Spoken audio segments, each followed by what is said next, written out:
What if one of Hollywood's most recognized voices suddenly went silent? When Morgan Freeman's Audi breaks down on a Pennsylvania back road, he finds himself stranded in an Amish community, where his fame means nothing. As days pass, waiting for repairs, Morgan immerses in a world without electricity, phones, or modern distractions. Working alongside the Kings, an Amish family, he discovers something unexpected: presence. In my world, he tells Hannah King, we rarely make things by hand anymore. And is that better? She asks. It's more efficient, Morgan replies, then pauses. But perhaps efficiency isn't always the highest value. This accidental detour becomes a profound journey, forcing him to confront what we've all lost in our hyperconnected lives. Before we jump back in, tell us where you're tuning in from. And if this story touches you, make sure you're subscribed, because tomorrow I've saved something extra special for you. Morgan Freeman adjusted his sunglasses and smiled as he guided his midnight blue Audi along the winding Pennsylvania back roads. The leather seats cradled him comfortably, classic jazz playing softly through the premium sound system. After 50 years in the spotlight, these solitary road trips had become his sanctuary. No cameras, no scripts, no schedule. Just the open road and the freedom to stop whenever something caught his eye. Sometimes you need to remember where you started to. Make sense of where you ended up, he murmured to himself, a line from a character he'd once played that had stuck with him through the years. The late afternoon sun cast long shadows across the Lancaster County farmland when a series of disconcerting sounds emerged from beneath the hood of his car. Sudden lurch, then a whine, followed by an ominous rattle that Morgan recognized as trouble. The vehicle shuddered once, twice, then the engine died completely as he coasted to the shoulder of the narrow country road. Well, that's unfortunate timing, he said aloud to no one, his deep voice filling the suddenly silent car. Morgan reached for his phone. No signal.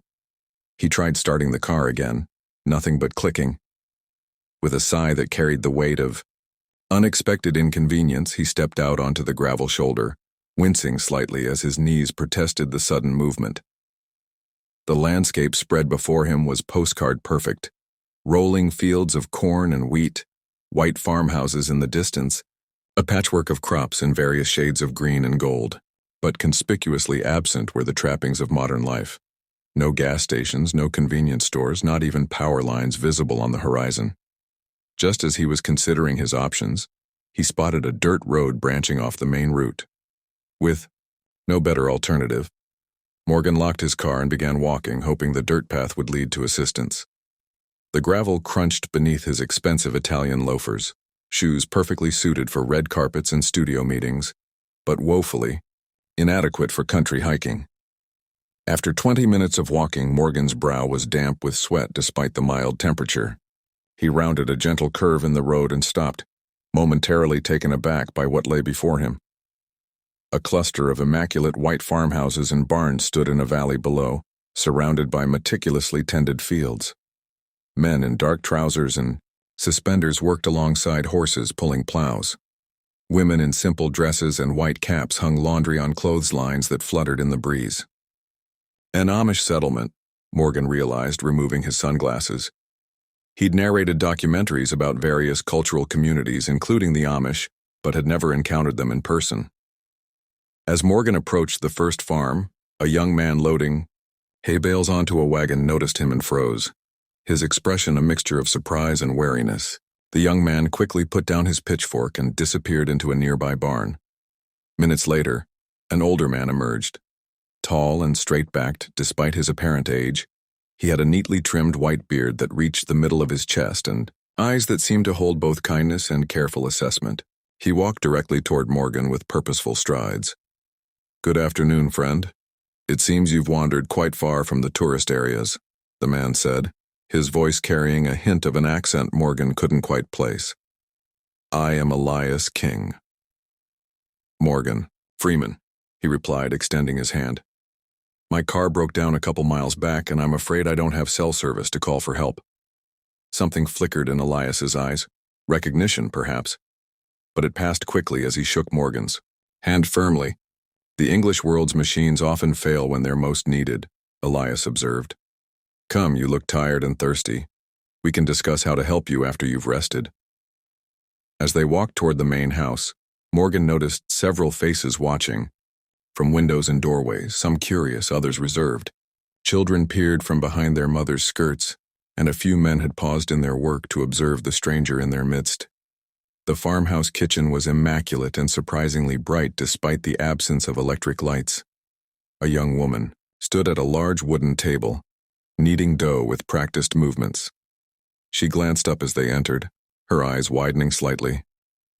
"Hannah, please bring our guest some water and perhaps some of yesterday's bread and apple butter," Elias said. "Yes, Dad," she replied, quickly wiping her hands on her apron. Morgan noticed her studying him with unconcealed curiosity as she poured water from a pitcher into a simple glass. There was an intelligence in her gaze that seemed to be cataloging everything about him, his clothes, his mannerisms, perhaps even recognizing his face from somewhere. "Your car, it is far?"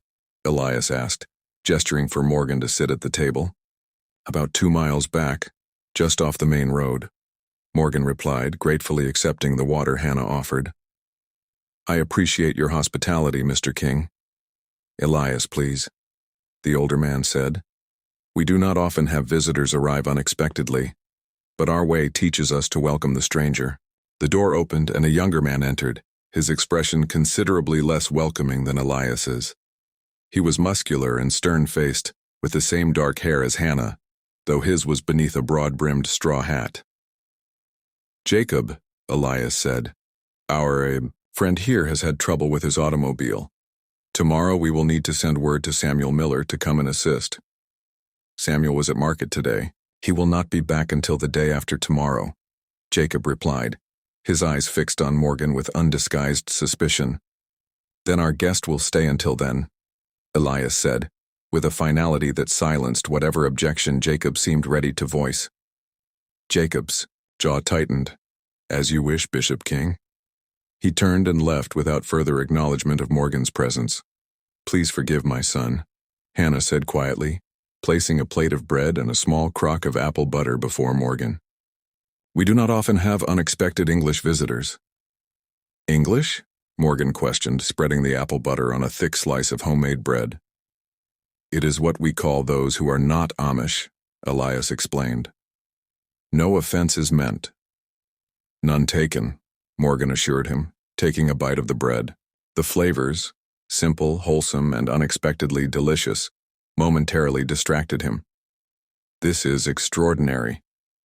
Hannah's face brightened at the compliment. "It is only bread," she said, though her pleased expression betrayed her modesty, as they ate.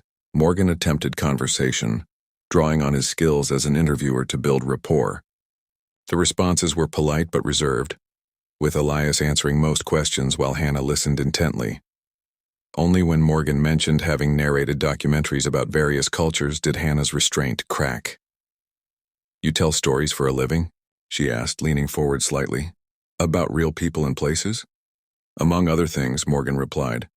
"I've been fortunate to share many stories over the years, some true, some fictional, but all trying to capture something authentic about the human experience." "How fascinating that must be," Hannah said, her eyes alight with interest until a sharp look from Elias reminded her of her duties.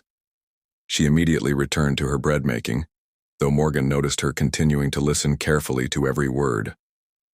As evening approached, the kitchen filled with more family members: Elias's wife Sarah, a quieter, gentler version of her husband, 2 more of their sons with their wives and children, and several neighbors who'd heard about the English visitor. The dinner that followed was abundant but simple: roasted chicken, potatoes, fresh vegetables, and more of the delicious bread. What struck Morgan most was not what was present at the table, but what was absent. No television humming in the background, no phones interrupting conversation, no artificial lights beyond the warm glow of oil lamps.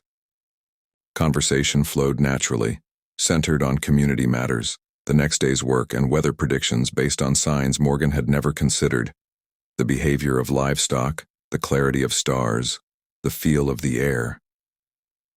After dinner, Elias showed Morgan to a small but meticulously clean guest room on the 2nd floor. A pitcher and basin sat on a simple wooden stand. A neatly made bed with a handcrafted quilt occupied one corner, and a rocking chair faced the window overlooking the fields. "We rise with the sun here," Elias said. "There is a hook behind the door for your clothes." When Elias left, Morgan sat on the edge of the bed, suddenly aware of the profound silence. No traffic noise, no air conditioning hum, no electronic notifications demanding attention. He reached instinctively for his phone. Before remembering it was useless here, for the first time in decades he was completely disconnected from the world he knew. No assistant a call away, no news updates, no emails, no way to check his schedule or connect with friends. The realization was surprisingly unsettling. Morgan walked to the window and gazed out at the Amish farm. The sun was setting, casting golden light across fields where no power lines marred the view. In the distance, a horse-drawn buggy moved unhurriedly along a dirt road. The scene had a timeless quality, as if he'd stepped not just out of his world but out of his century. The profound disconnect between this life and his own struck him forcefully. These people chose to live without the conveniences he considered essential. Was it stubborn adherence to outdated traditions, or was there something more to it? Morgan turned from the window and prepared for bed, his mind still racing with thoughts of the day's strange turn of events. As he lay beneath the handmade quilt, listening to the unfamiliar chorus of crickets and distant livestock, one thought kept returning. The day after tomorrow, Samuel Miller would arrive to help with his car, and he would return to his world of premieres and press junkets, of luxury hotels and first-class travel. Just 2 days, he murmured to himself, unaware that this brief, unexpected detour would become one of the most significant journeys of his life. Morgan was pulled from a deep sleep by unfamiliar sounds. The distant crow of a rooster, the soft lowing of cattle, and the creak of floorboards as the household stirred to life. For a moment he lay disoriented in the darkness, his body still expecting the gentle electronic chime of his hotel alarm. Then reality settled in. He was in an Amish farmhouse, without electricity, plumbing, or any of the modern conveniences that had shaped his daily routines for decades. The first hints of dawn were barely visible through the simple curtains when a soft knock came at his door. "Mr. Freeman, the family is gathering for breakfast before chores," came Hannah's voice, quiet but clear. Morgan sat up, rubbing his face. "What time is it?" he asked, before remembering the question was likely meaningless here. "Just past 5. Hannah replied. "First light is the best light for work." Morgan groaned inwardly. 5 in the morning was a time he usually encountered only when catching early flights or during particularly demanding film shoots. Yet here it was, treated as the natural beginning of everyone's day. 15 minutes later, feeling only half awake, Morgan made his way downstairs to find the kitchen already humming with activity. Oil lamps cast a warm glow over the large family table where Elias sat reading from a well-worn Bible. Sarah and Hannah moved efficiently between the wood-burning stove and table, laying out a hearty breakfast of eggs, bacon, fresh bread, and what appeared to be homemade preserves. "Good morning," Morgan offered, his voice carrying its familiar deep resonance despite his fatigue. Several pairs of eyes turned toward him, some curious, others guarded. Jacob, already seated at the table, merely nodded curtly before returning, his attention to his father's reading. "You have slept well, I hope," Elias said, closing his Bible and gesturing to an empty chair beside him. "Well enough, thank you," Morgan replied, settling into the offered seat, "though I'm not accustomed to such early hours." "In the English world, you keep different hours?" Sarah asked as she placed a mug of steaming coffee before him. Morgan wrapped his hands gratefully around the mug. "Very different. In my profession, work often extends late into the night. It's not unusual to sleep until 9 or 10 in the morning." Jacob made a sound that might have been a scoff. "Daylight wasted," he said under his breath. "Each life has its own rhythm, son," Elias said mildly, though there was gentle correction in his tone. "Our guest's work is not field work." Breakfast proceeded with a brief prayer, followed by efficient, purposeful eating. Morgan noticed the absence of idle chatter. Conversations were brief and primarily focused on the day's work ahead. No mention of news headlines, no complaints about traffic, none of the small talk that typically filled shared meals in his world. As plates were being cleared, Elias turned to Morgan. "I have sent word to Samuel Miller about your car through a neighbor who travels to town today. In the meantime, perhaps you would like to join us in our morning work?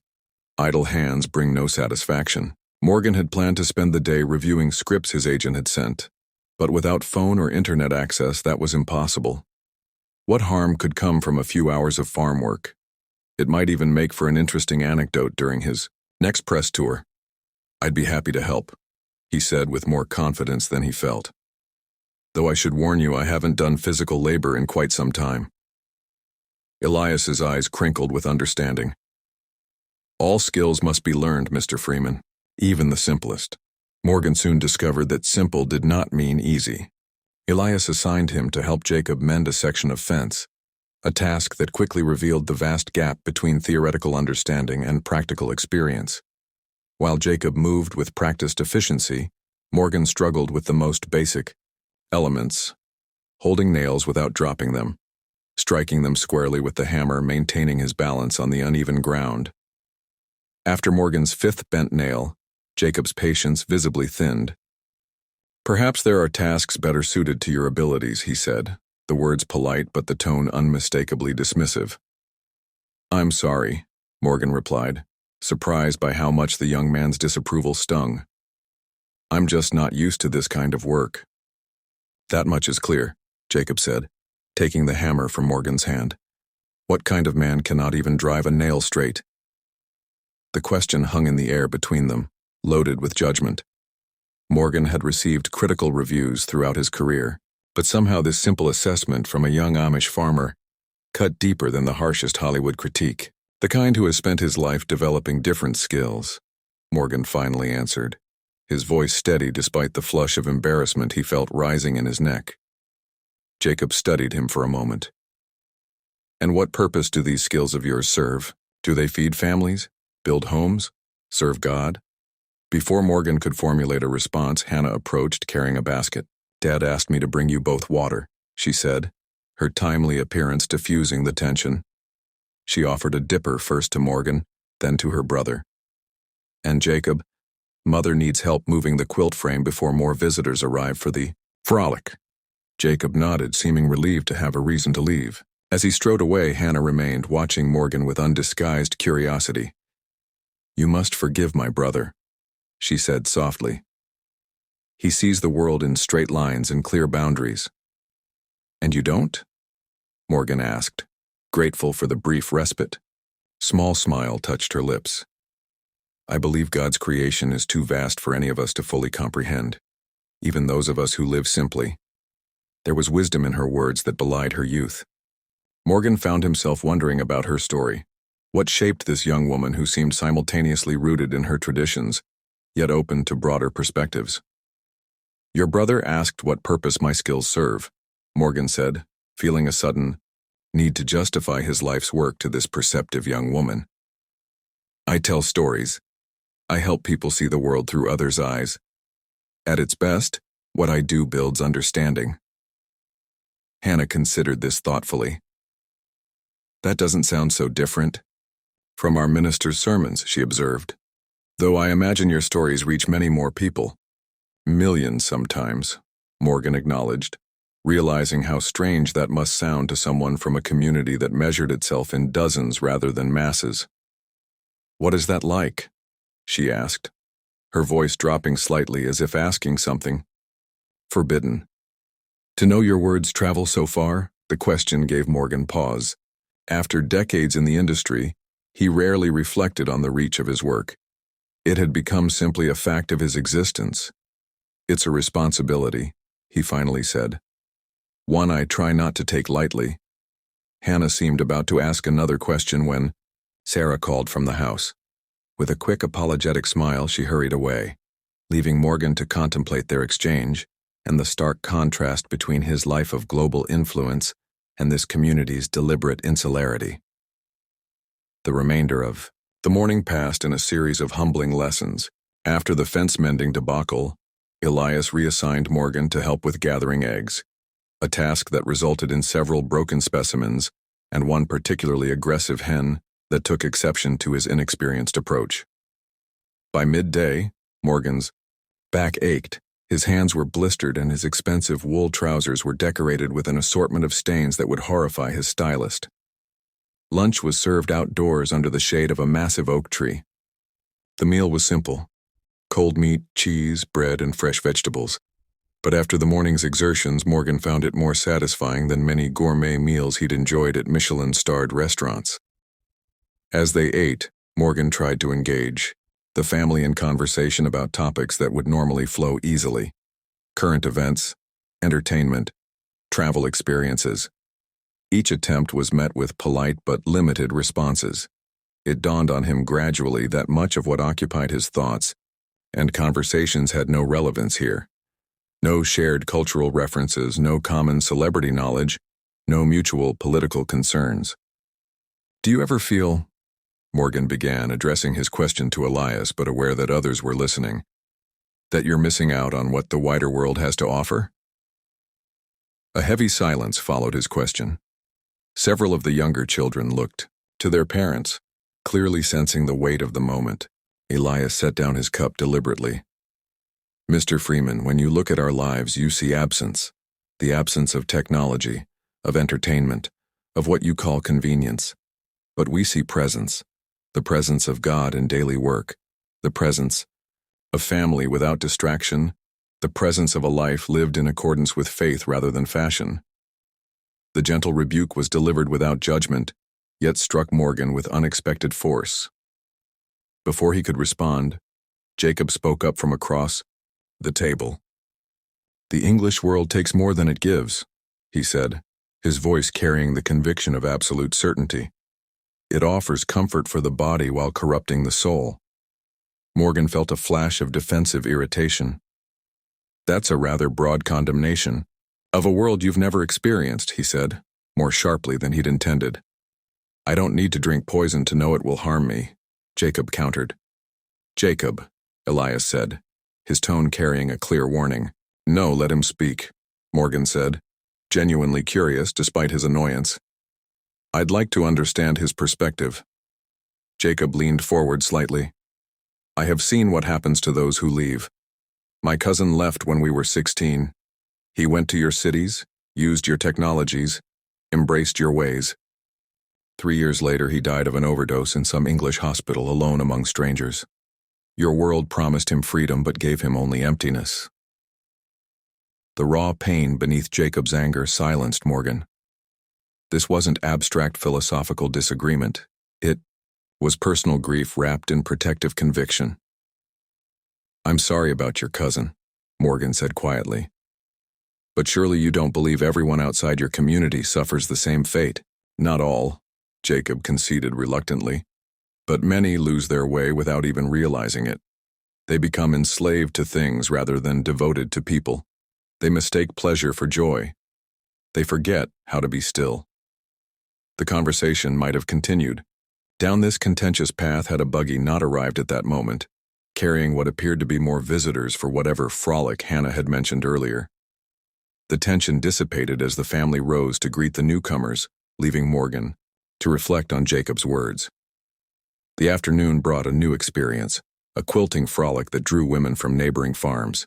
While the men returned to fieldwork, Morgan found himself invited to observe the quilting, an activity apparently deemed appropriate for someone who had proven less than useful at hard physical labor. The scene in the main room of the house was one of focused industry and subtle community. Women of all ages gathered around a large frame, their nimble fingers creating intricate stitches, while children played quietly nearby or helped with simpler tasks. What struck Morgan most was the organic way work and socialization blended. Conversation flowed naturally alongside productivity, neither seeming to diminish the other. "They have been working on this quilt for 3 weeks, Hannah explained, as she showed Morgan the pattern, an elaborate star design in blues and purples. "It will be a wedding gift for my cousin Ruth." "It's beautiful," Morgan said sincerely. "How long does something like this take to complete?" "This one, perhaps another week. Some are simpler, others more complex. But the time is not what matters, it is the love stitched into each piece. Morgan watched as an elderly woman guided a girl of perhaps 7 or 8, patiently showing her how to make even stitches. There was something profound in the scene, the literal threading together of generations, the visible passing of tradition and skill. In my world, Morgan said quietly, we rarely make things by hand anymore. Almost everything is manufactured, mass-produced. And is that better? Hannah asked without judgment, genuinely seeking his perspective. It's more efficient, Morgan replied, then paused, considering. But perhaps efficiency isn't always the highest value. Hannah smiled, seeming pleased with his reflection. As the afternoon progressed, she stayed near him, quietly explaining the customs and techniques being employed, occasionally asking thoughtful questions about his life and work. These stories you tell, she said during a lull in the quilting activity, do they help people understand each other better? The best ones do, Morgan replied. They help us step into lives we've never lived, feel things we've never experienced. They remind us of our common humanity. Hannah nodded thoughtfully. That sounds like something worthwhile. Jacob thinks all English entertainment is merely distraction from what matters, but perhaps he judges too quickly. And what do you think? Morgan asked, genuinely curious about her perspective. She was quiet for a moment, her hands stilling on the fabric. I think God speaks in many voices and through many means. Who am I to say which ones carry truth? There was a wisdom in her uncertainty that impressed Morgan more than Jacob's absolutism. Before he could respond, Sarah called Hannah away to help prepare the evening meal, leaving Morgan to continue observing the quilting circle and reflect on the day's experiences. Dinner that evening was a larger, more communal affair than breakfast had been. Several families stayed after the quilting frolic, and the meal took on an almost festive quality. Morgan found himself somewhat more comfortable, having begun to recognize faces and names, though he still felt acutely his status as an outsider. As plates were cleared and children began to droop with fatigue, Elias approached Morgan, who had stepped outside for a moment of solitude on the porch.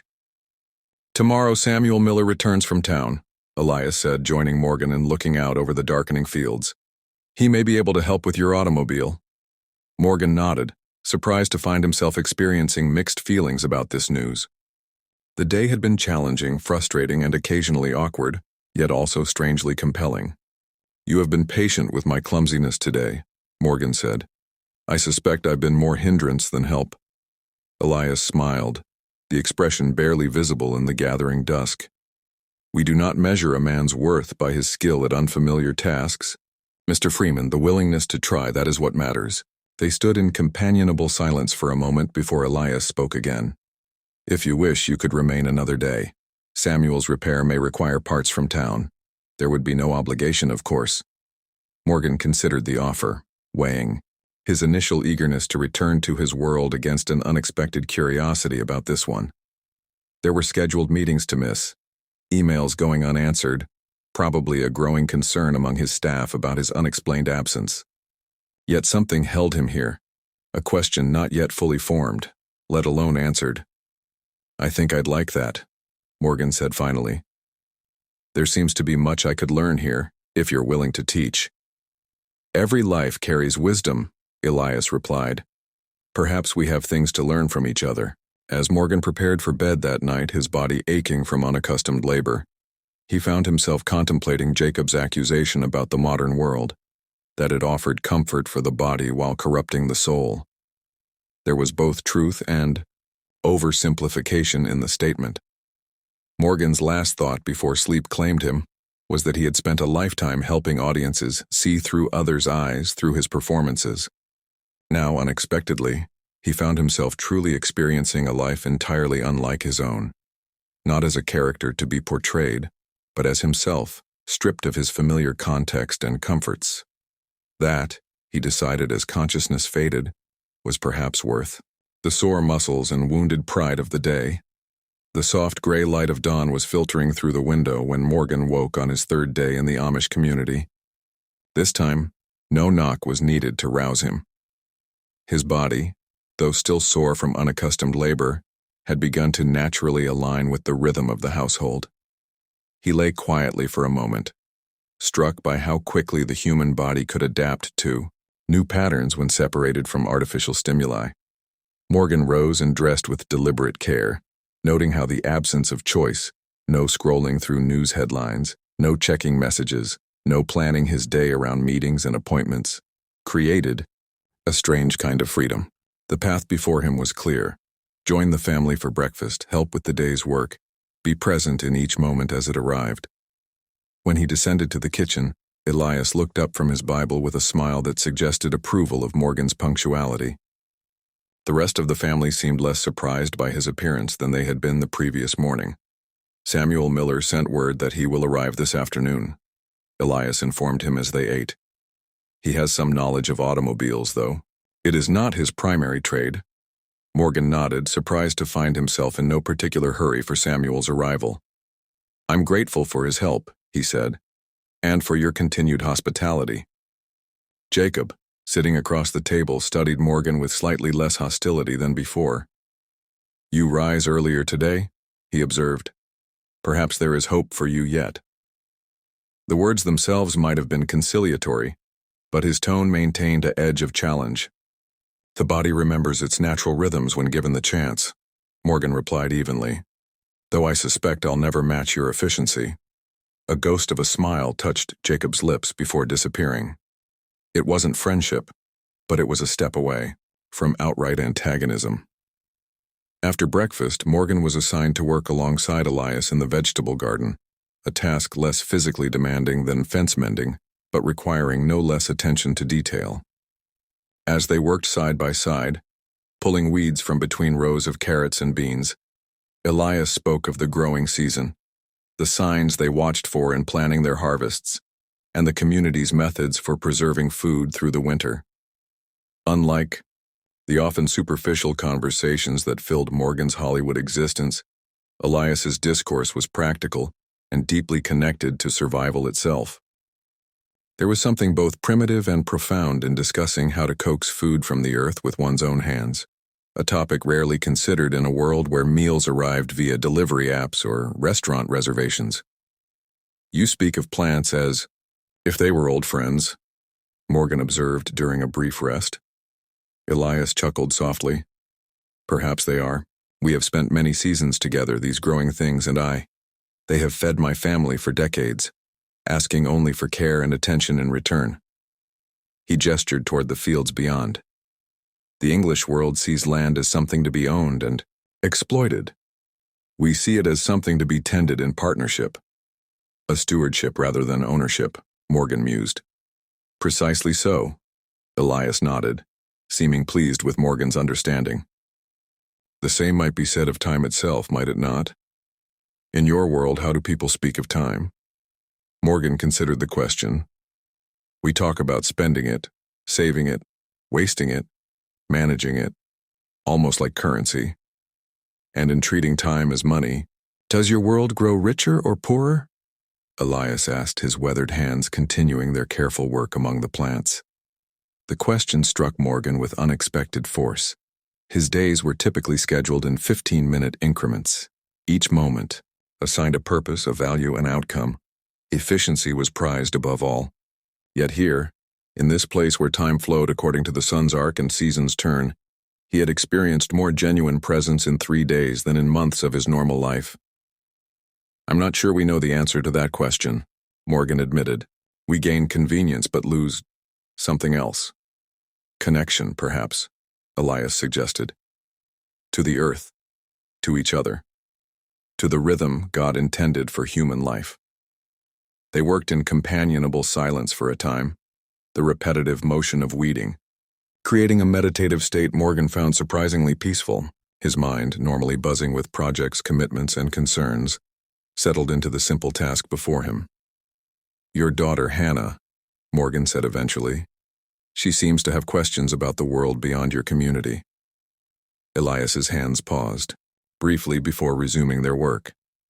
"Hannah has a curious mind and a generous heart. These are gifts from God, though they sometimes lead to restlessness. Is that not permitted? Curiosity about the outside world? It is not forbidden to wonder," Elias said carefully. But wonder can lead to wanting, and wanting to wandering. We have seen it before. His expression suggested personal experience with this progression. Each of our young people must choose to be baptized into our faith as adults. Some choose different paths. And if Hannah were to choose differently? Morgan asked, sensing the weight of the question even as he voiced it.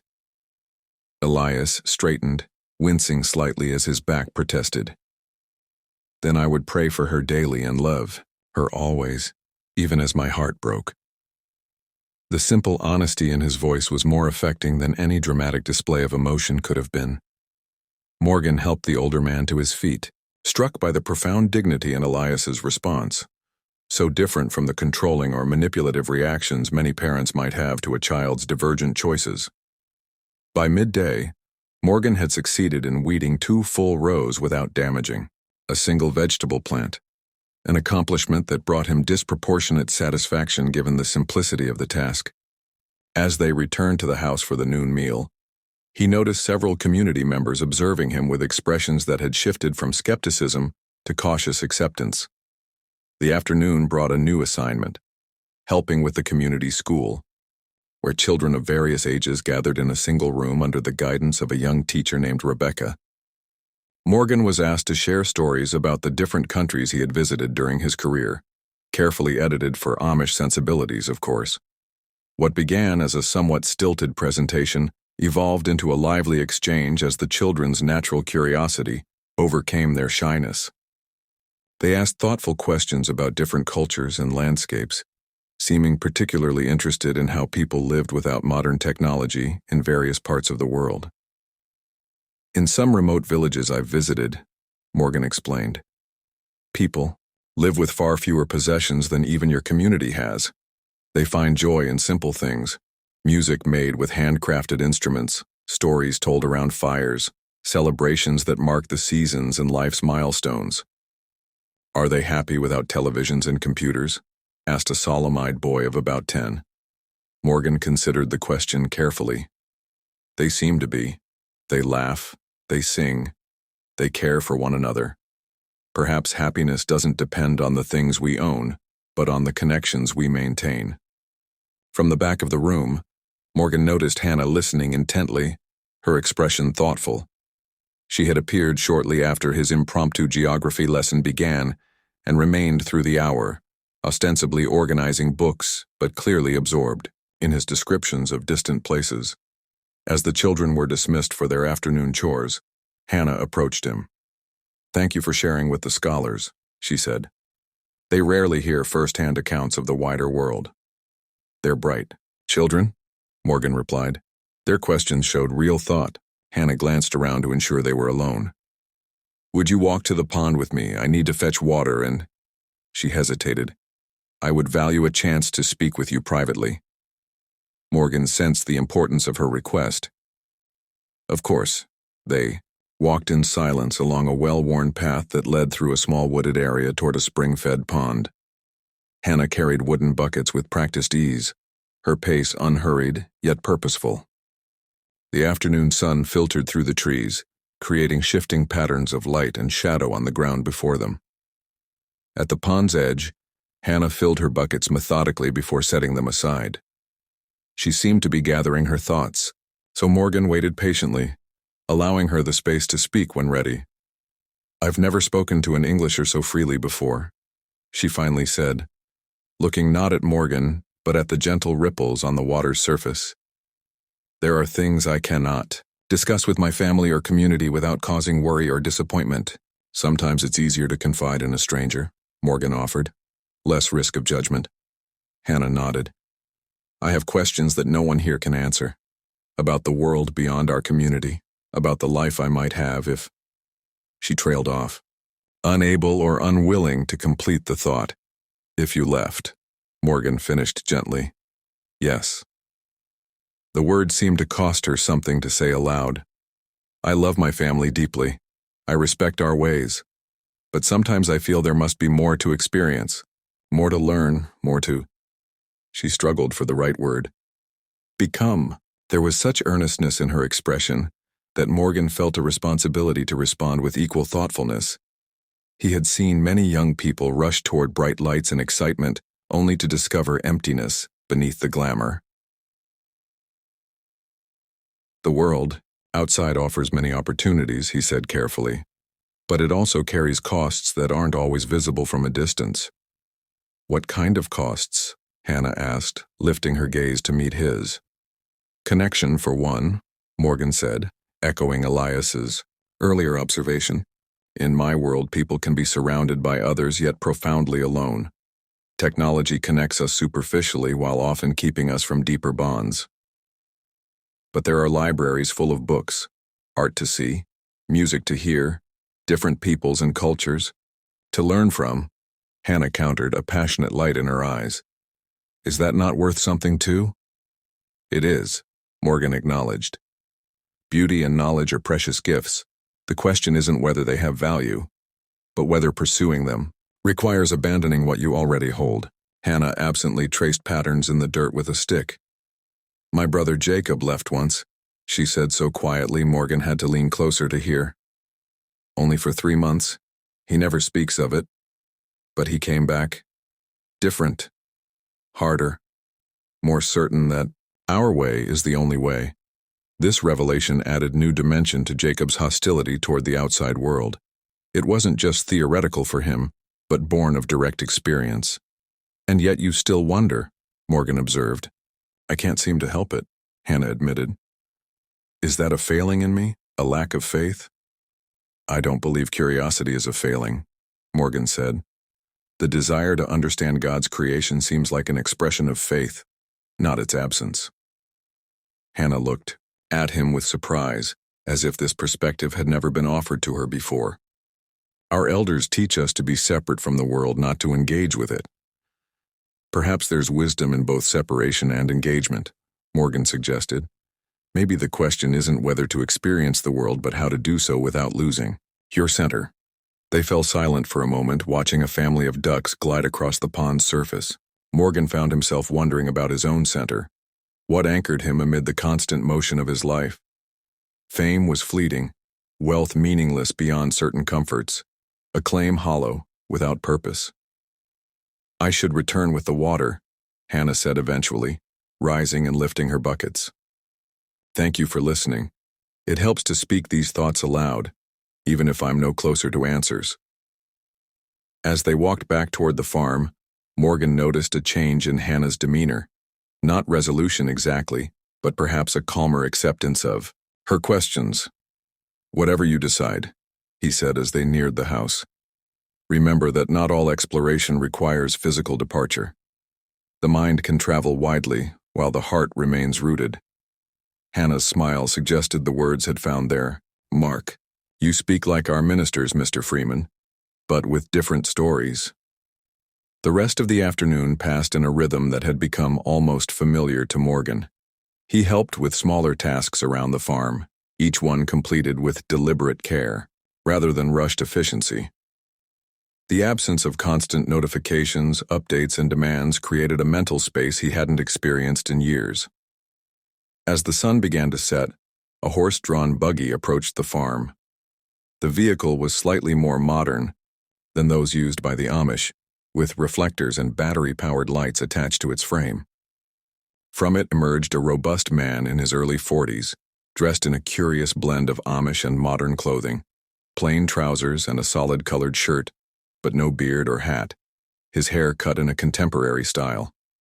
Samuel Miller, Elias explained, walking out to greet the visitor. Our bridge to the English world when needed. Samuel embraced Elias warmly before turning to Morgan with undisguised interest. So you're the stranded Englisher I've heard about, he said, extending his hand. His accent carried traces of Amish speech patterns but was overlaid with modern inflections. Quite a surprise to find Morgan Freeman in Amish country. You recognize me, Morgan observed, shaking the man's hand. Left the community when I was 18, but I keep one foot in both worlds, Samuel explained. I've seen your films, big fan of your work in Shawshank especially. This small connection to Morgan's regular life felt strangely dissonant after days of being simply the English visitor. Samuel's easy familiarity with both worlds, highlighted the stark separation Morgan had been experiencing. Over dinner, Samuel proved to be a lively addition to the usually reserved meal conversation. He shared news from the town with careful discretion, avoiding topics that might be considered inappropriate but keeping the community informed about matters that might affect them. His manner with the Amish family suggested deep respect despite his choice to live differently. "I'll have a look at your car tomorrow morning," Samuel told Morgan as the meal concluded. "Brought some basic tools and diagnostic equipment. If it's something simple, we might have you back on the road by noon." Telling and preparing this story took us a lot of time, so if you are enjoying it, subscribe to our channel. It means a lot to us. Now back to the story. Morgan nodded his thanks, again surprised by his lack of enthusiasm for a quick return to his normal life. After Samuel departed for his own home a few miles away, Morgan joined Elias on the porch, where the older man often sat in the evening, watching darkness settle over his land. "Samuel seems to have found a balance between your world and the outside one," Morgan observed. Elias nodded thoughtfully. "Samuel walks a difficult path, but with integrity. He did not choose baptism, so he is not under our discipline. Yet he respects our ways and helps when needed. Is that unusual, to maintain such connections after leaving?" "Not unheard of, but not common," Elias replied. "Many who leave seek to distance themselves completely. Samuel chose differently." He paused, seeming to weigh his next words. "Hannah spoke with you today." It wasn't a question, but Morgan answered anyway. "She did. She has questions about the world beyond your community." "And what counsel did you offer?" There was no accusation in Elias's tone, only genuine interest. "I suggested that not all exploration requires leaving home," Morgan said. "That perhaps wisdom lies in learning to engage with the world without being consumed by it." Elias studied him with a penetrating gaze that seemed to evaluate not just his words but the intention behind them. "That is unexpected wisdom from an Englisher," he finally said. "Perhaps I'm learning something here," Morgan admitted, "about what's gained and lost in the way I normally live." The conversation might have continued, but Jacob appeared at the edge of the porch, his expression suggesting he had overheard at least part of their exchange. "Hannah has always been too curious for her own good," he said, his voice tight with suppressed emotion. "She doesn't understand the dangers that wait beyond our community." "She's an intelligent young woman," Morgan responded carefully, "capable of making her own choices." "Choices have consequences," Jacob countered, "some irreversible." "That's true in any life," Morgan said, "whether here or elsewhere." Jacob moved to stand directly in front of Morgan, the tension in his posture suggesting barely restrained frustration. "You encourage her questions because you don't understand what's at stake. Her soul, her connection to family, her place in our community. These aren't small things to risk for fleeting experiences." "Jacob," Elias's voice carried quiet authority, "our guest has not encouraged Hannah to leave. In fact, his counsel seems aligned with what we ourselves might offer." Jacob looked from his father to Morgan and back again, conflict evident in his expression. Finally, he nodded stiffly and turned to leave. "My son carries wounds that have not yet fully healed," Elias said softly after Jacob had gone. His time in the English world was brief but painful. "Hannah mentioned he left for a while," Morgan said. "She didn't share details." Elias sighed deeply. "It is not my story to tell in full, but I will say that Jacob discovered how quickly a lifetime of values can be tested when removed from the community that reinforces them. He returned changed, more committed to our ways, but also more fearful of anything that threatens them." As darkness settled fully over the farm, Morgan found himself contemplating the complex balance this community maintained, separation from the world not out of ignorance or fear, but out of a desire to preserve something they deemed precious. There was both wisdom and limitation in their approach, just as there was in his own world's constant push for progress and convenience. Later, preparing for sleep in the simple bedroom that had become surprisingly comfortable, Morgan realized that something had shifted within him.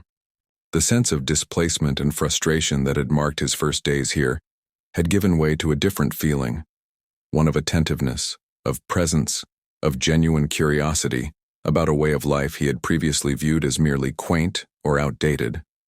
The cool absence of his phone, that constant companion and distraction, no longer felt like deprivation but like clarity.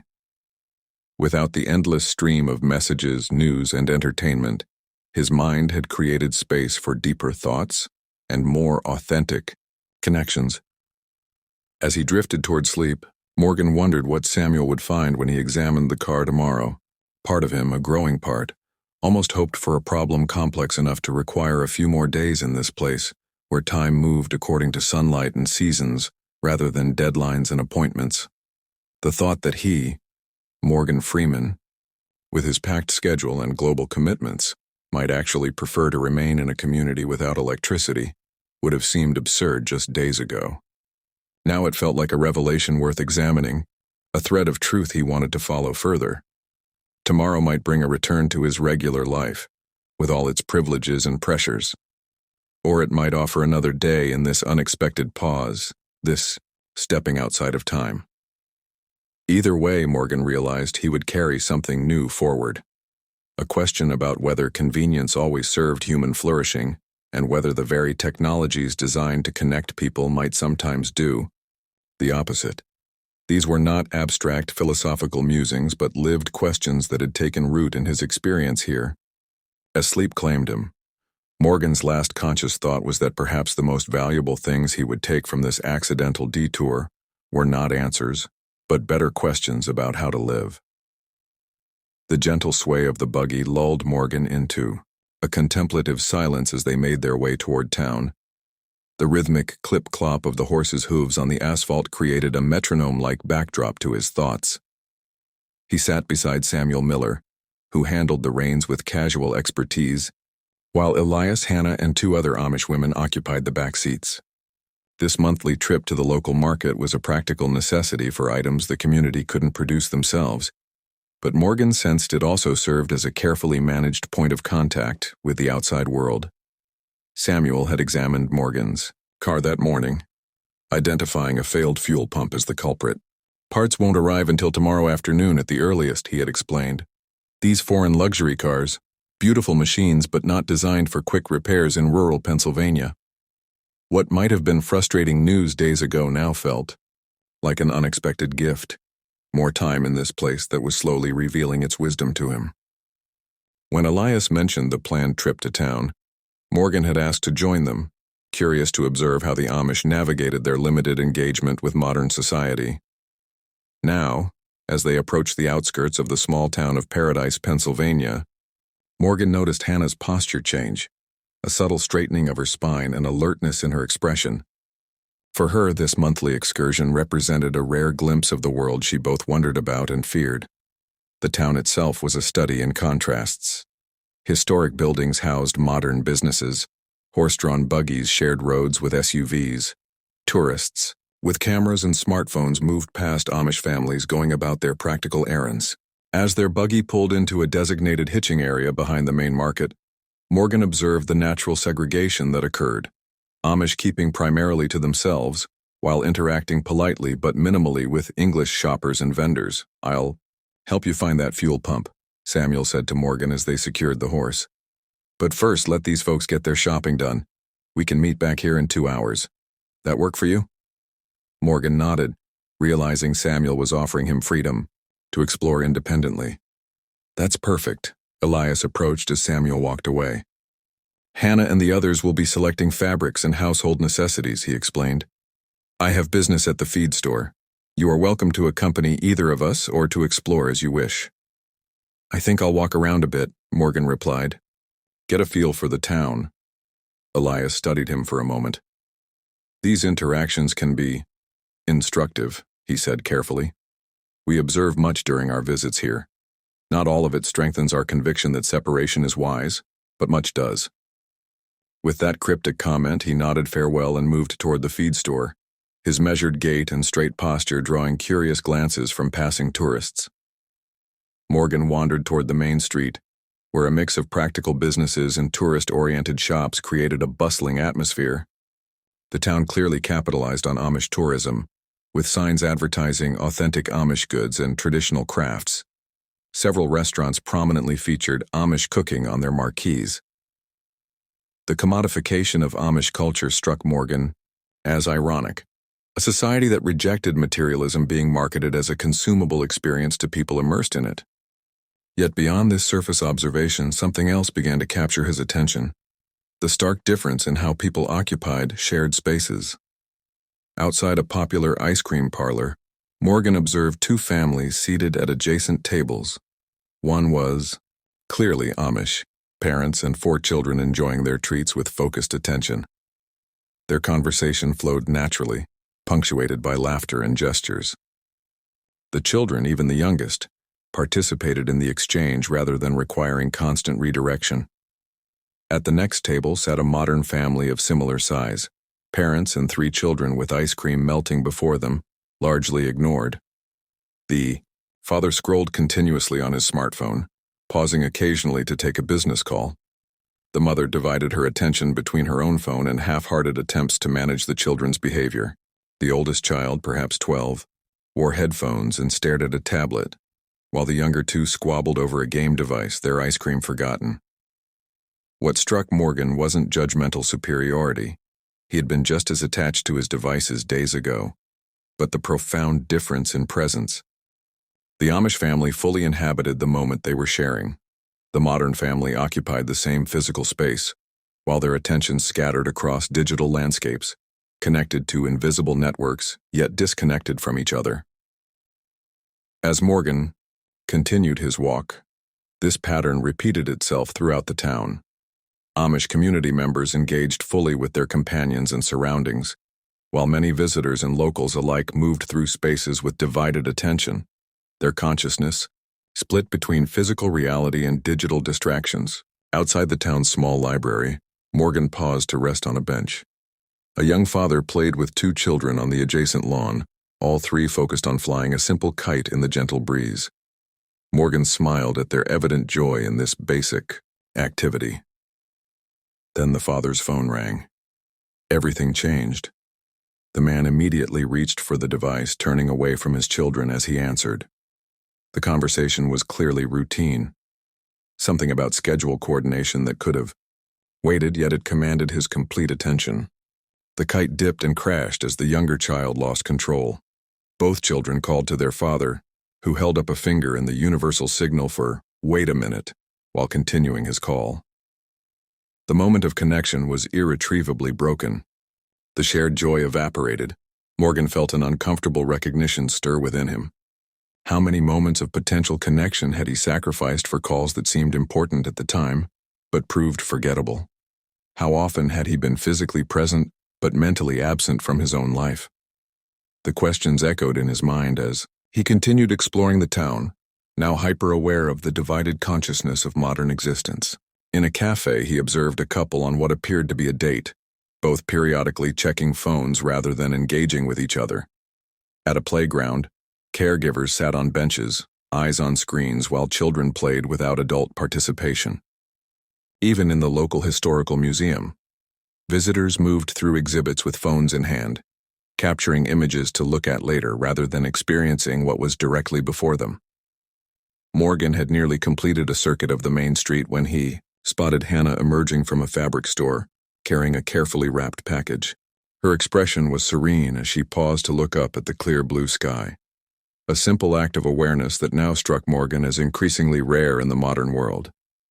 He approached her with a newfound appreciation for the mindfulness she embodied. "Successful shopping?" he asked. Hannah turned, surprise giving way to a warm smile. "Yes, we found the exact shade of blue for my cousin's wedding quilt." She glanced around at the busy street. "And you? How do you find our little town?"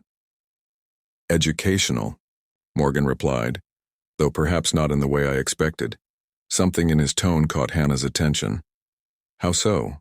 Morgan gestured toward a nearby restaurant patio where a family sat together, each member absorbed in separate devices.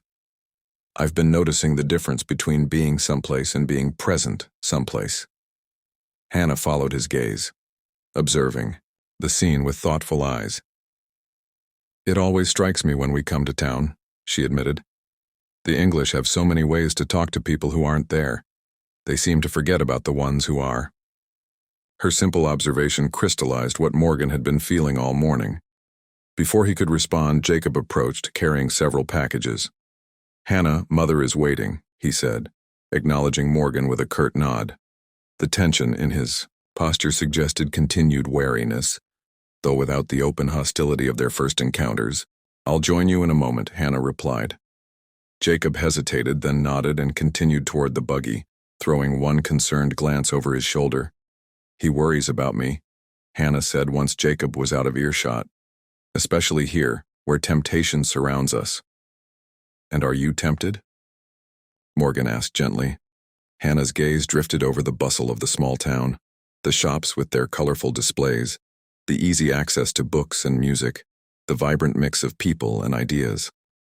"Yes," she admitted softly, "but not in the way he fears." "What tempts you then?" "Knowledge, beauty, understanding."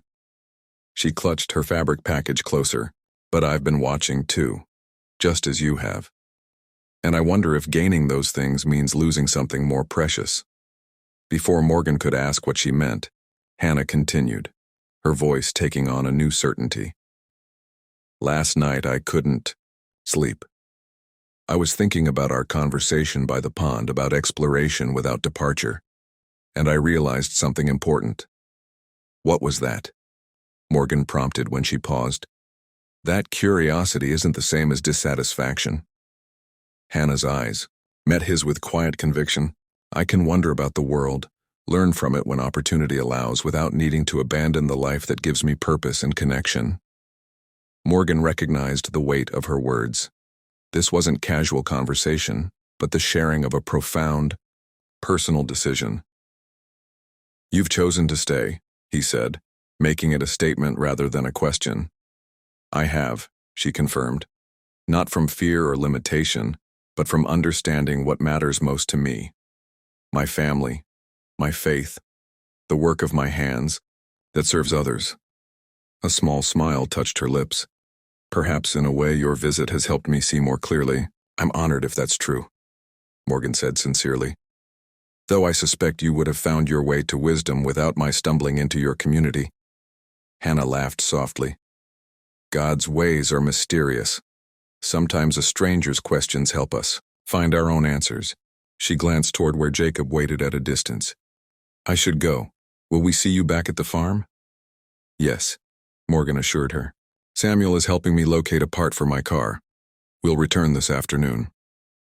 As Hannah walked away, her posture suggested a weight lifted, the resolution of inner conflict bringing a new lightness to her step.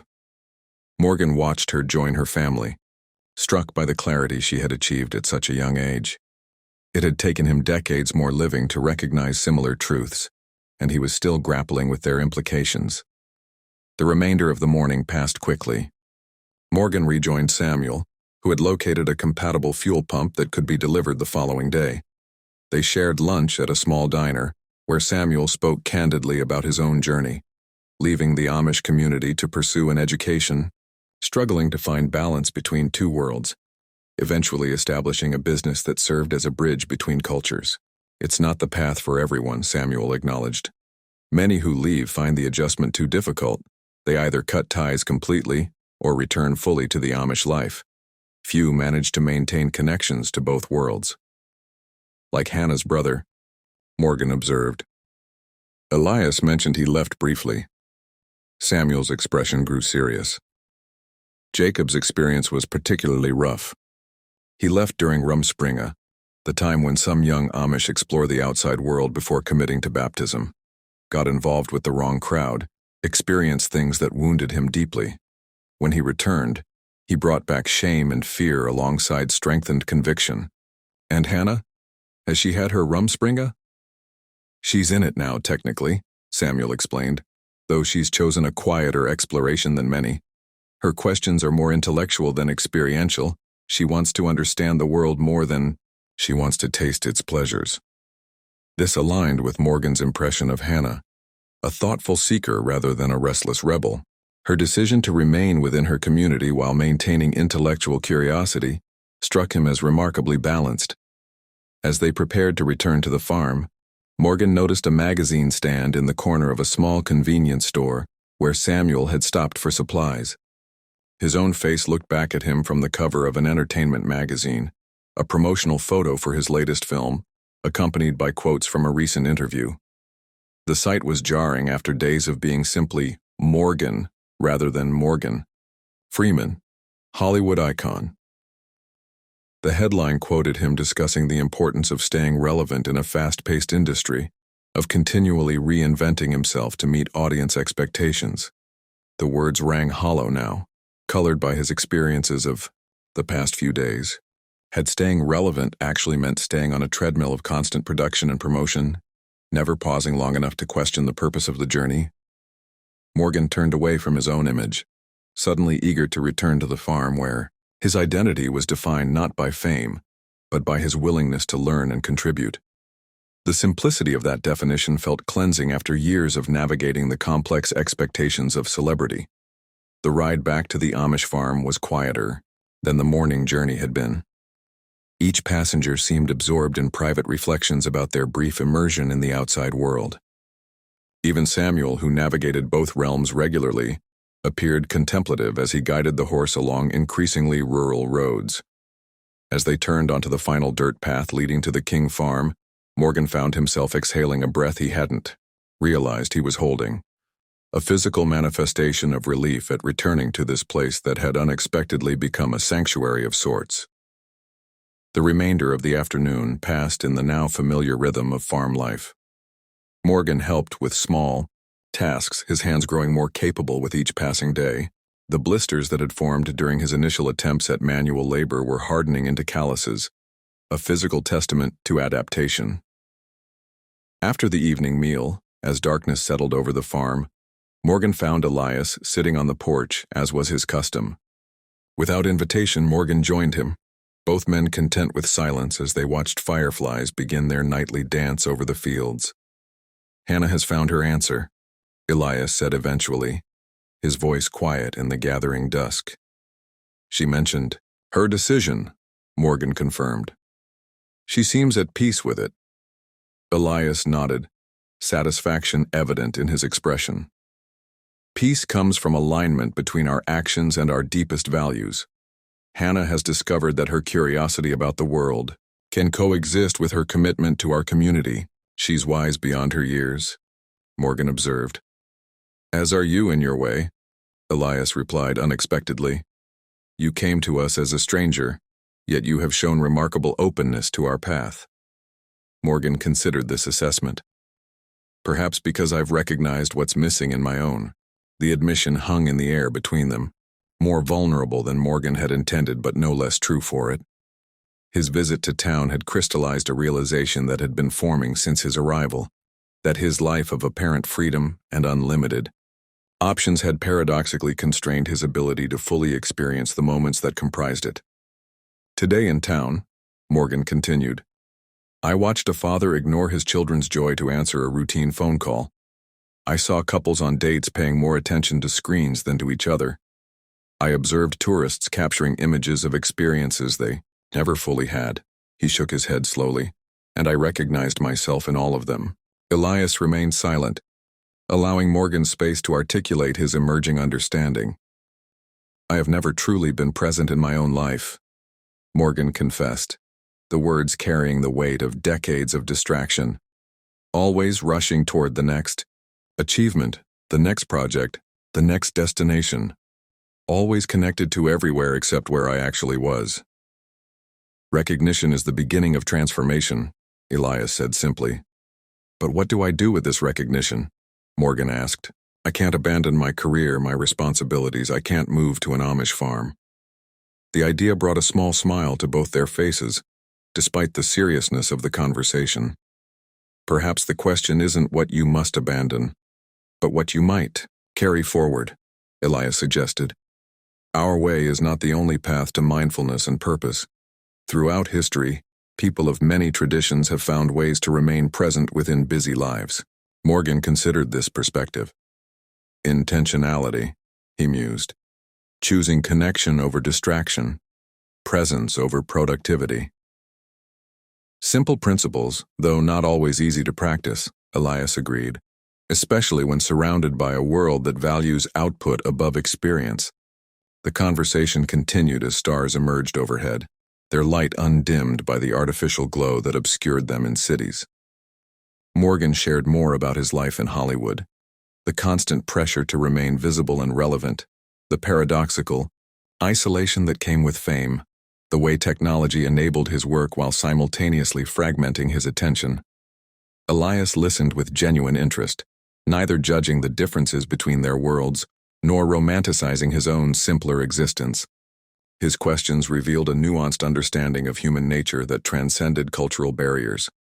How people sought meaning and connection in any context. How technological progress solved some problems while creating others. As their conversation drew to a natural close, Morgan realized that something profound had shifted within him.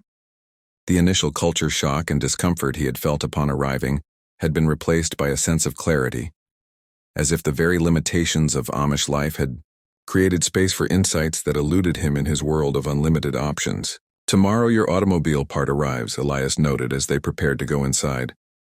"Samuel says he can install it by afternoon."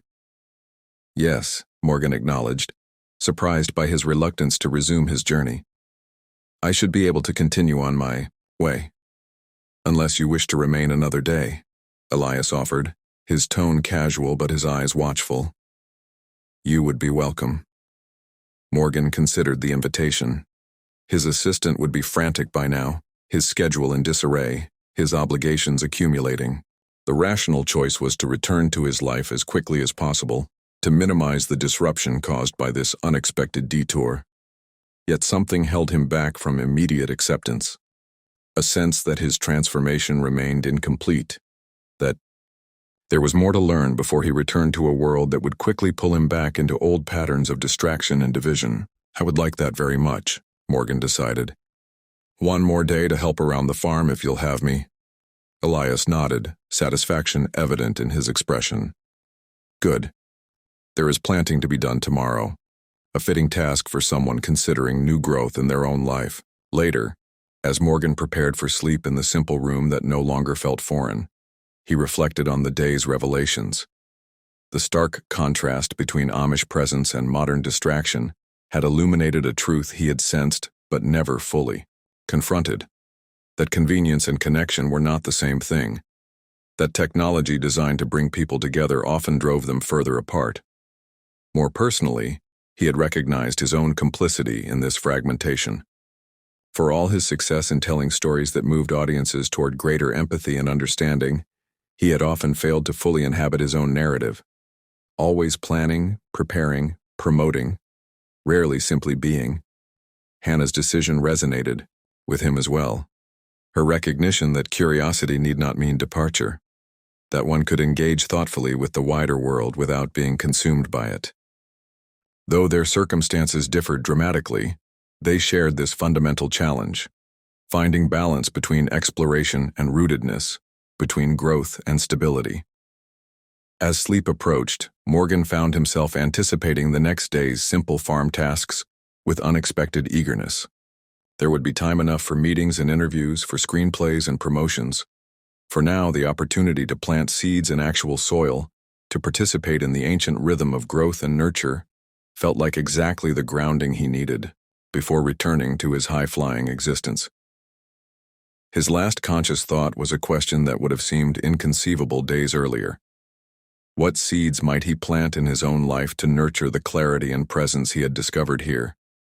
And how might he protect those tender growths when he returned to a world designed to capture attention rather than cultivate awareness?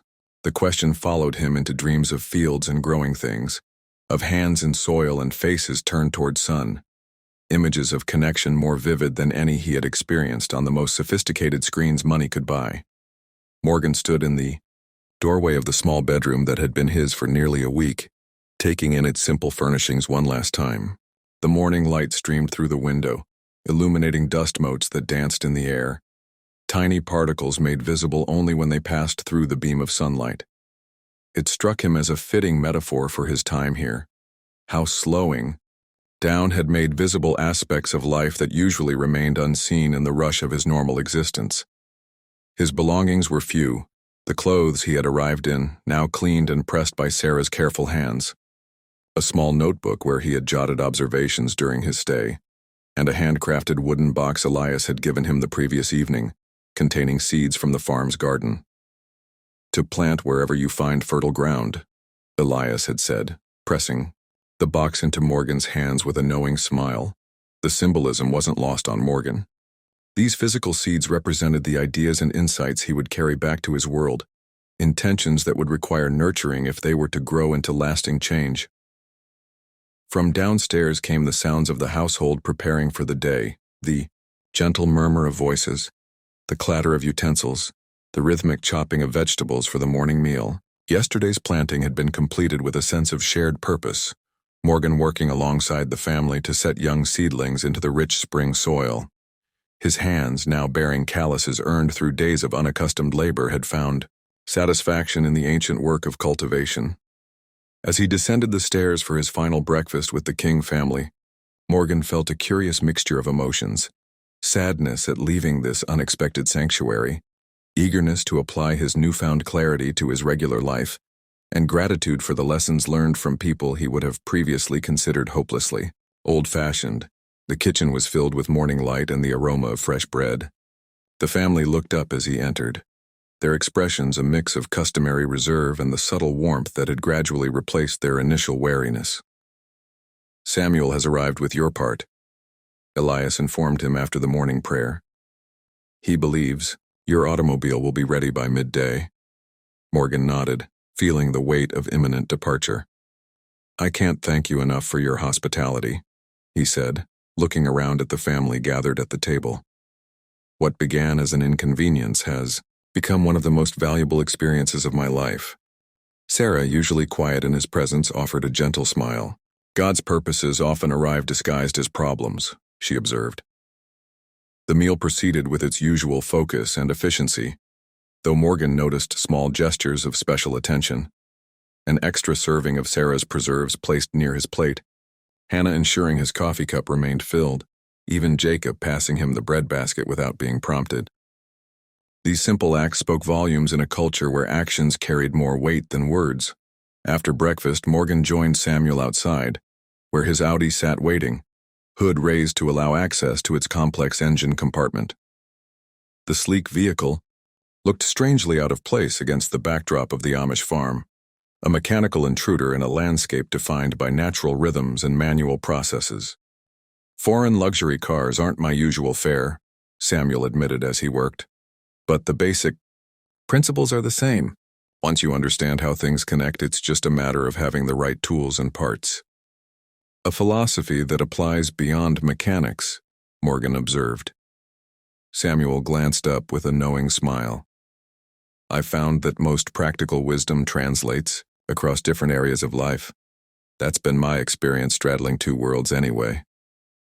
As Samuel completed the repair, Morgan wandered toward the barn where Jacob was working alone, mending a harness with focused precision. Morgan hesitated at the entrance, aware that of all the family members, Jacob remained the most guarded toward him. "Your father says you're the most skilled leather worker in the community," Morgan said by way of greeting, gesturing toward the harness. Jacob looked up, surprise flickering across his features before his expression settled back into its usual reserve. "It's necessary work, nothing more." "Necessary things done with excellence become something more," Morgan countered, stepping further into the barn. "Where I come from, craftsmanship like yours is increasingly rare and valuable." Jacob's hands stilled on the leather. "The English world values many things," he said carefully. "Not all of them wisely." "True enough," Morgan agreed, leaning against a post. "I've learned that lesson clearly during my stay here." Jacob studied him with assessing eyes. "Hannah says you've helped her find clarity, that your questions led her to better answers about her place here." "Hannah found her own answers," Morgan replied. "I merely offered a different perspective." A long pause followed as Jacob seemed to weigh something in his mind. Finally, he set aside his work and stood. "I misjudged you when you arrived," he said, the admission clearly costing him some effort. "I saw only a distraction, a temptation, from the outside world. I did not see a person seeking understanding." The acknowledgement, modest as it was, represented a significant shift from Jacob's initial hostility. Morgan recognized it as the olive branch it was intended to be. "We often see in others what we fear most in ourselves," Morgan said gently. "Your caution comes from caring deeply about your family and community. There's nothing to forgive in that." Jacob nodded once, a gesture of acceptance if not quite agreement. "Will you return to making your stories, your films?" "Yes," Morgan confirmed, "but perhaps with a different perspective on what makes a story worth telling." "Then I wish you well in that work," Jacob said with formal politeness. He hesitated, then added, "Perhaps some of your stories might help others understand that different ways of living need not be seen as threats." "I believe they will," Morgan replied, recognizing the profound nature of this request from a man initially so resistant to outside influence. Their conversation was interrupted by Samuel's call from outside, announcing that the car was ready for testing. With a final nod of acknowledgement to Jacob, Morgan stepped back into the sunlight, feeling that some important circle had been completed. The car started smoothly on the first attempt, its engine purring with expensive precision. Samuel closed the hood with satisfaction, wiping his hands on a rag. "Good as new," he declared. "Better, maybe, since I cleaned a few other parts while I was in there." Morgan thanked him warmly, pressing payment into his hand despite initial protests. "For the parts, at least," Morgan insisted, "and perhaps a donation to whatever fund helps bridge your two communities when needs arise." Samuel relented, recognizing the gesture for what it was. Not mere transaction, but acknowledgement of his unique role as mediator between worlds. "Safe travels, Mr. Freeman," he said. "And if you're ever passing through Lancaster County again, I'll know where to find authentic hospitality." Morgan finished with a smile. As noon approached, the household gathered in the yard for farewells. Morgan's departure had taken on a ceremonial quality, with even neighbors who had initially viewed him with suspicion coming to offer good wishes for his journey. The sense of community, of lives genuinely interconnected, was palpable in a way he had rarely experienced in his fast-paced world of temporary professional connections. Elias stepped forward, his bearing dignified as always, but with warmth evident in his expression. "Before you leave, perhaps you would honor us by sharing what you will take from your time among us," he requested. "It would please us to know that something of value has come from this unexpected visitation." The gathering grew quiet, all eyes turning to Morgan. He looked around at the assembled faces, young and old, some still cautious, others openly curious, and felt the weight of responsibility to articulate something meaningful about his transformation. "When my car broke down on your road," Morgan began, his rich voice carrying naturally across the yard, "I saw it as nothing but an inconvenience, a disruption to my carefully planned life. I viewed your community through the lens of what it lacked compared to my world: electricity, technology, modern conveniences." He paused, gathering his thoughts. "What I've come to understand is that sometimes what appears to be absence is actually presence of a different kind. In removing certain distractions, you've created space for what matters most: true connection with each other, mindful work that serves real needs, and a pace of life that allows for genuine presence." Nods of recognition rippled through the gathering. Morgan continued, his words emerging with the same thoughtfulness he brought to his most meaningful roles. "In my world, we're increasingly connected to everywhere except where we actually are. Our devices link us to people across the globe, while we ignore those sitting beside us. We document experiences rather than fully living them. We mistake information for wisdom, convenience for fulfillment." Morgan gestured to the farm around them. "What you've shown me is another way. Not perfect, perhaps, but profound in its intentionality. You choose connection over convenience, community over consumption, presence over productivity for its own sake. These are choices available to anyone, in any circumstance, Who has the wisdom to recognize their value? His gaze found Hannah in the crowd, her expression attentive and thoughtful. I've learned that wisdom takes many forms, from elders who embrace simplicity as a path to clarity, to young seekers who question thoughtfully without abandoning what gives their lives meaning. Finally, he turned to Elias. I came here by accident, but will leave by choice, carrying lessons I never expected to learn. For that gift, and for your remarkable hospitality to a stranger, I will be forever grateful. A murmur of appreciation passed through the gathering. Elias stepped forward and extended his hand.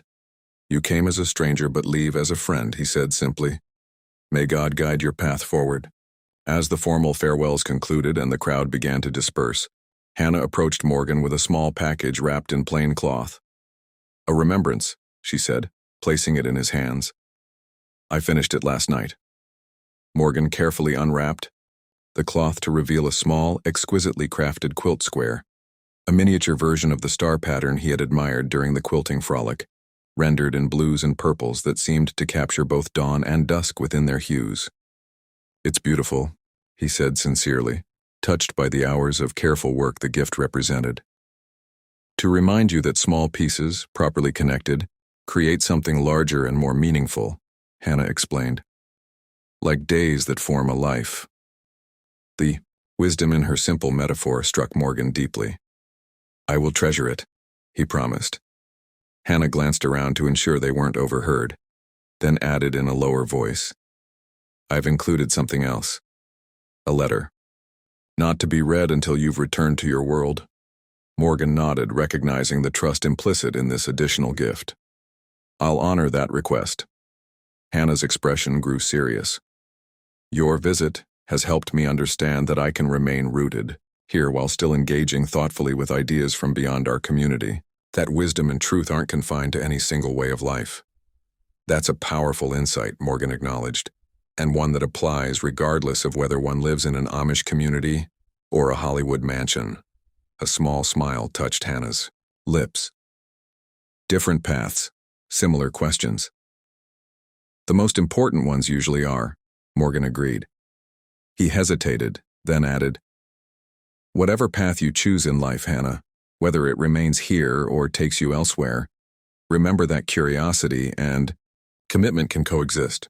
You'll always have the power to choose what you carry forward and what you leave behind. As will you, she replied with quiet conviction. Safe journey, Mr. Freeman. With final handshakes and nods of farewell, Morgan settled into his car, the engines per a reminder of the world he was returning to, a world of speed, convenience, and constant connection. As he prepared to drive away, Elias approached the driver's window. Remember, the older man said, tapping the wooden box of seeds. Resting on the passenger seat, these require patience and attention to grow. I'll remember, Morgan promised, understanding that Elias wasn't speaking merely of literal seeds. As he guided his car down the dirt road that had brought him to this unexpected detour, Morgan caught a final glimpse in his rearview mirror, the Amish family standing together, hands raised in farewell, framed by fields and sky in a timeless tableau of community and connection. The contrast between where he had been and where he was going couldn't have been starker. Ahead lay highways and cities, schedules and obligations, the constant buzz of a hyperconnected existence.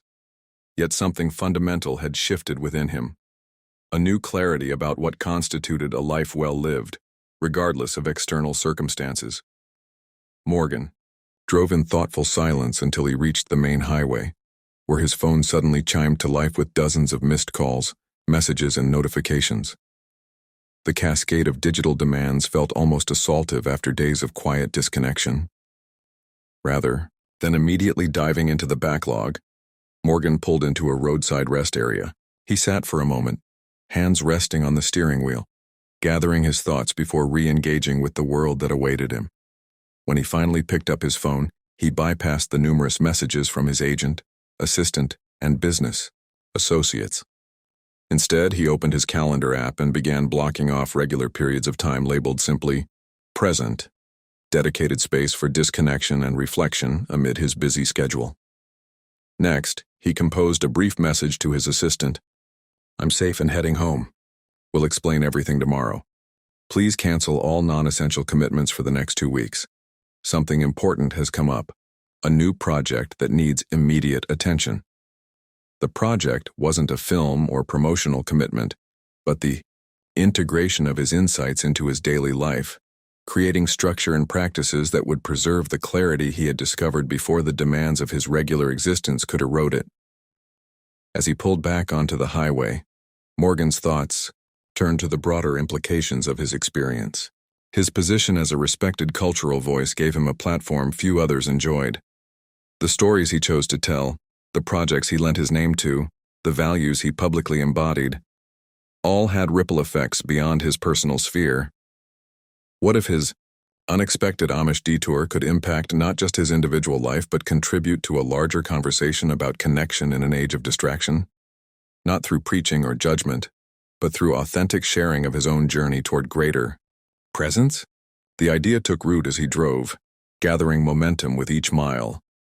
By the time the Pennsylvania countryside gave way to more developed areas, the seed of a new mission had begun to sprout in Morgan's mind, a way to honor the wisdom he had encountered, by sharing it with a world increasingly hungry for authentic connection.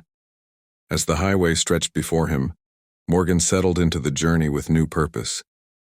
The road ahead would lead back to his familiar life, but he would return transformed, carrying not just memories but a mission born in an unexpected pause, cultivated in simplicity, and now ready to grow in whatever soil awaited it.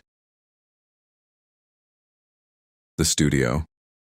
Lights were uncomfortably hot as Morgan settled into the interview chair across from the host of Good Morning America.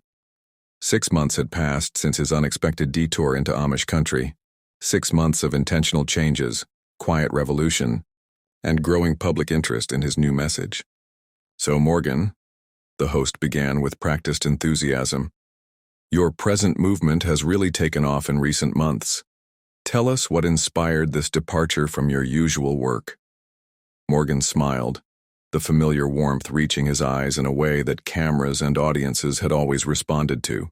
"Sometimes the most profound journeys begin with a broken-down car," he replied, his deep voice carrying the authority that had narrated so many stories over the decades, as he shared a carefully edited version of his Amish experience, respecting the community's privacy while conveying the essential insights. Morgan observed the studio around him with newfound awareness.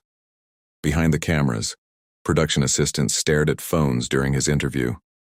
The host's eyes occasionally darted to the teleprompter mid-conversation. Even in this discussion about presence, the symptoms of modern distraction were everywhere.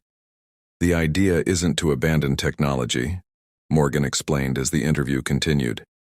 "It's to put it in its proper place, as a tool that serves connection, rather than an addiction that prevents it. And these present retreats you've been hosting, they're based on Amish principles?" the host asked.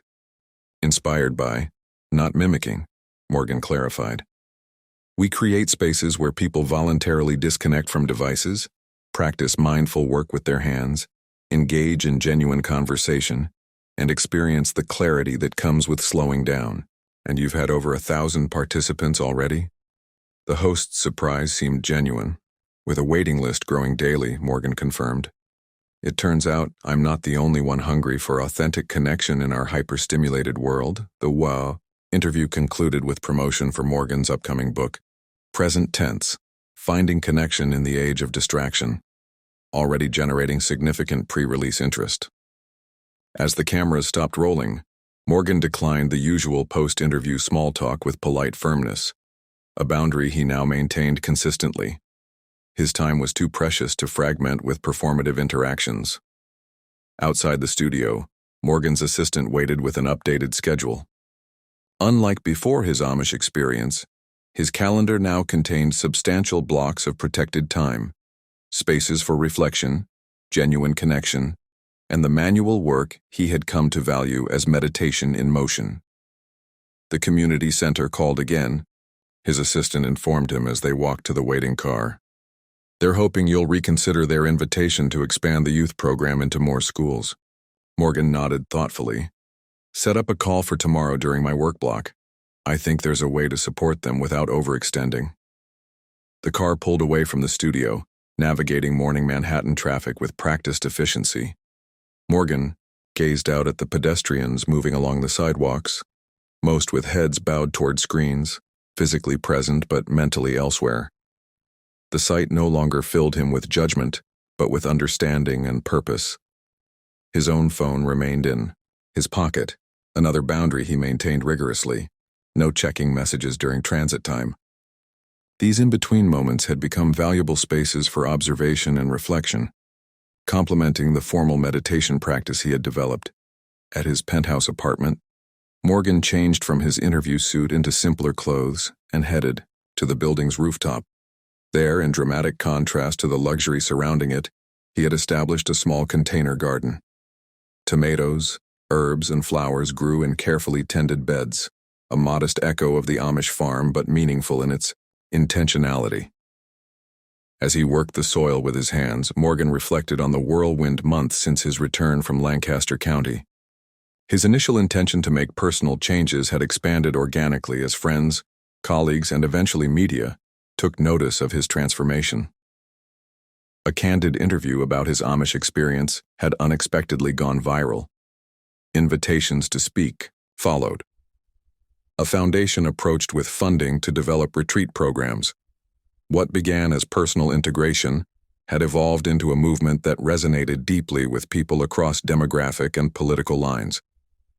The present movement, as it came to be called, struck a chord in a culture increasingly aware of its own fragmentation. Morgan had found himself in the unlikely role of advocate for mindfulness and intentional living, using his platform not to preach abandonment of technology, but to encourage its thoughtful, limited use in service of deeper human needs. His phone chimed with a calendar alert, the one type of notification he permitted during his gardening time. The reminder wasn't for a meeting or deadline, but a simple message. Hannah's letter. 6 months. Morgan smiled at the prompt. Upon returning from the Amish community, he had placed Hannah's sealed letter in his wall safe with a calendar reminder set for precisely 6 months later. Today marked that milestone. After washing the soil from his hands, Morgan retrieved the letter from his safe. The simple envelope, addressed in careful handwriting, had waited patiently while his external life transformed. Now sitting in his living room with a view of the city skyline, he carefully broke the seal and unfolded the pages. Dear Mr. Freeman, the letter began. By the time you read these words, your journey will have carried you far from our small community. I trust that the seeds of insight planted during your stay have found fertile ground in your heart and mind. I am writing to share something I couldn't express fully during our conversations, how your questions helped me articulate my own answers. Your curiosity about our ways required me to consider them not merely as inherited traditions, but as chosen practices. In explaining our life to you, I came to understand it better myself. This pattern of teaching leading to deeper learning reminds me of something my father often says. To truly know something, try to teach it to another. Perhaps in your world, with its many platforms for sharing ideas, you might find that articulating the lessons of simplicity helps integrate them more fully into your own life. I have continued my reading and learning, finding ways to satisfy curiosity without sacrificing commitment to our community. Samuel brings me books occasionally, and I have begun corresponding with a professor of comparative religion who studies different approaches to mindful living across traditions. My brother Jacob has softened somewhat since your departure. Your respect for our ways, even as you questioned them, helped him see that engagement need not mean rejection. This is a great gift you've given our family, helping us remember that what we protect through separation is only valuable if it remains living wisdom rather than rigid dogma. I will pray for your journey forward, that you find ways to carry peace within even amid the noise of your world. And I will remember with gratitude how God sent a stranger to help a young woman better understand her own heart. With sincere thanks, Hannah Morgan read the letter twice more, moved by its thoughtfulness and the reciprocal nature of the learning Hannah described. Her insight about teaching deepening understanding resonated strongly with his experience over the past months. Each time he articulated the values of presence and connection to others, they became more firmly integrated into his own life. The Letter confirmed something he had increasingly felt in recent weeks, a desire to return to the place where his transformation began, to close the circle of his journey with gratitude and reflection. His schedule contained a rare 3-day opening the following week. The timing seemed perfect for a brief pilgrimage back to Lancaster County. With characteristic decisiveness, Morgan made the necessary arrangements. Rather than having his assistant coordinate details, he personally called Samuel Miller, whose contact information he had carefully preserved. "Of course they'll welcome your visit," Samuel assured him after warm greetings were exchanged. "Elias asks about you whenever I see him. The whole community has followed news of your presence movement with interest, though from a distance, of course. I'll drive up next Tuesday," Morgan decided. "No entourage, no publicity, just a private visit to express my gratitude." As he concluded the call, Morgan felt a sense of rightness about the planned return. His transformation had begun as a private journey but had expanded to impact thousands of others. Returning to its source seemed like an essential acknowledgement of its origins. The familiar Pennsylvania landscape unfolded before Morgan as he drove toward the Amish settlement the following week. Unlike his first journey, this one was made with full intention, his luxury car carrying him not as an entitled celebrity, but as a humble pilgrim returning to thank his teachers. The dirt road leading to the King farm looked exactly as he remembered, though the surrounding fields now displayed different crops, a testament to the passing seasons. As Morgan parked near the main house, a sense of homecoming washed over him. Unexpected but welcome. Elias emerged from the barn, his posture as straight as ever despite the months that had passed. His eyes widened momentarily in pleased surprise, before his face settled into a warm smile of welcome. "Mr. Freeman," he called, walking forward with extended hand. "God has brought you back to us." "A deliberate return this time," Morgan replied, clasping the older man's hand. "No car troubles required." Word of Morgan's arrival spread quickly through the small community. By midday, familiar faces began appearing at the King farm, neighbors offering greetings, children staring with shy curiosity, community elders nodding, respectful acknowledgement of his return. The welcome was notably warmer than during his first stay, his status having evolved from suspicious outsider to respected, if unusual, friend. Hannah appeared from the direction of the schoolhouse, her face brightening at the sight of him. "You received my letter," she said simply when they had a moment to speak privately. "It arrived at exactly the right time," Morgan confirmed. "Your insights about teaching deepening understanding proved particularly valuable." "I've followed reports of your work," Hannah admitted. "Samuel brings news clippings sometimes. You've carried our simple ways to places they would never otherwise reach." "Not just your ways," Morgan clarified, "but the principles behind them. Presence, intention, connection. Those translate across contexts." Hannah nodded thoughtfully. "The soil may differ, but seeds of truth can grow in many gardens." The afternoon passed in conversation and shared meals, Morgan easily falling back into the rhythms of Amish hospitality. He noticed subtle changes in the community, a new baby born since his last visit, a recently completed barn, young couples, who had formalized courtships he had observed in their early stages.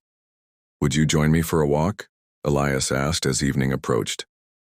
"The sunset promises to be particularly fine tonight." They strolled together toward a small hill overlooking the farm, their pace unhurried.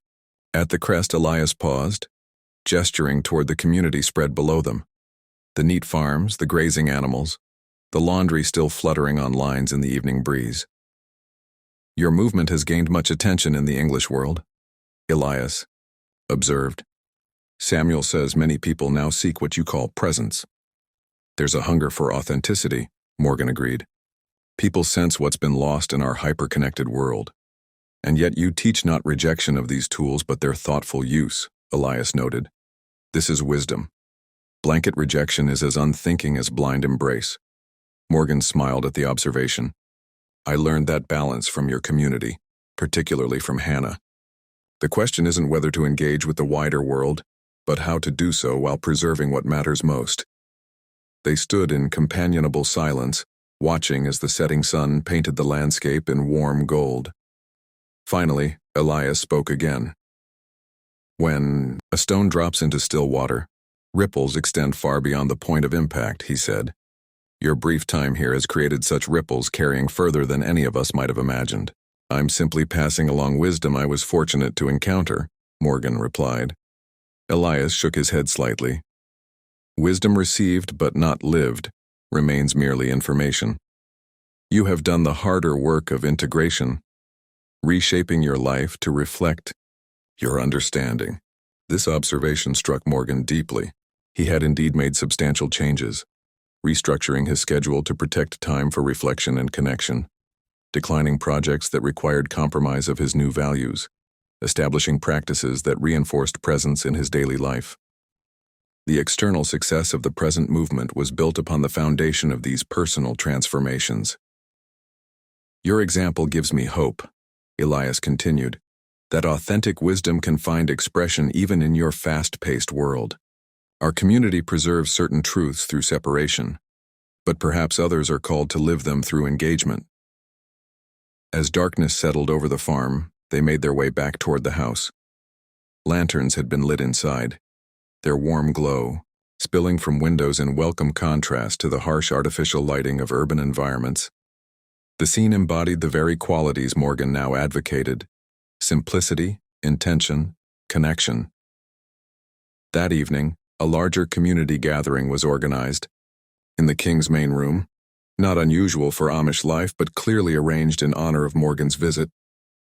In keeping with their customs, there were no speeches or formal presentations, only the shared experience of music, conversation, and fellowship.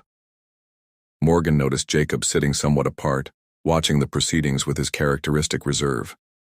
Though no longer openly hostile, Jacob maintained a careful distance that suggested continued wariness. Respecting this boundary, Morgan made no attempt to engage him directly. To his surprise, as the evening drew to a close, Jacob approached him voluntarily. Samuel brought news of your work, he said without preamble. Teaching English people to disconnect from their machines. Teaching them to be more intentional about connection, Morgan clarified. To use technology as a tool rather than being used by it. Jacob nodded slowly. This is good work, he acknowledged, the words clearly chosen with care. Not what I expected from an Englisher. Coming from Jacob, this qualified approval represented significant evolution from his initial suspicion. Morgan recognized the concession for the meaningful gesture it was. Your community's example made it possible, he replied simply. Truth can take different forms while remaining truth. Jacob considered this statement, then extended his hand in a formal gesture of respect, a bridge between their different worlds, built on the foundation of shared values if not shared practices. The following morning, Morgan spent time with Hannah, walking familiar paths around the farm while discussing both her continued learning and his expanded teaching. Their conversation flowed with the ease of kindred spirits following different but parallel journeys. I found a way to honor my questions without abandoning our answers, Hannah explained as they passed the pond where they had first spoken openly months before. My father has permitted me to correspond with scholars interested in our ways, helping them understand our beliefs more accurately. A bridge builder like Samuel in his way, Morgan observed. Hannah smiled at the comparison. Perhaps. But my place remains here with roots that go deep. She paused, then added, And you? Has your place changed since we last spoke? Not the external place, Morgan replied thoughtfully, but its meaning. I still travel for work, still maintain my home in New York. But I carry a different awareness now, a presence that doesn't depend on circumstances. The still point within, Hannah nodded with understanding. Our ministers speak of this, finding God's peace that remains, constant despite external changes, different languages for the same truth, Morgan suggested. Their conversation continued as they completed their circuit of the farm, each sharing insights from their respective journeys of the past months. Though their daily lives couldn't have been more different, The underlying questions they engaged with, about meaning, presence, and authentic connection, created a bridge between their worlds. As midday approached, Morgan prepared to depart. His brief pilgrimage had served its purpose, reconnecting him to the source of his transformation and confirming the authenticity of the path he had embraced since leaving. The farewell gathering was smaller than the previous evening's event, but no less meaningful. Elias presented Morgan with a hand-carved walking stick. "To support your journey forward," he explained, while Sarah offered a package of homemade bread and preserves for the drive home. Hannah's gift was a small journal bound in simple leather, its pages blank except for a single quote inscribed on the first page. "The seeds of presence bear fruit in any soil where they are tenderly cultivated." "Your own words," she explained, "from one of your speeches. Samuel recorded it for me." Morgan accepted each gift with genuine gratitude, recognizing them as physical embodiments of the intangible wisdom he would continue to carry forward. As he prepared to drive away, Elias walked with him to his car. "Will you return again?"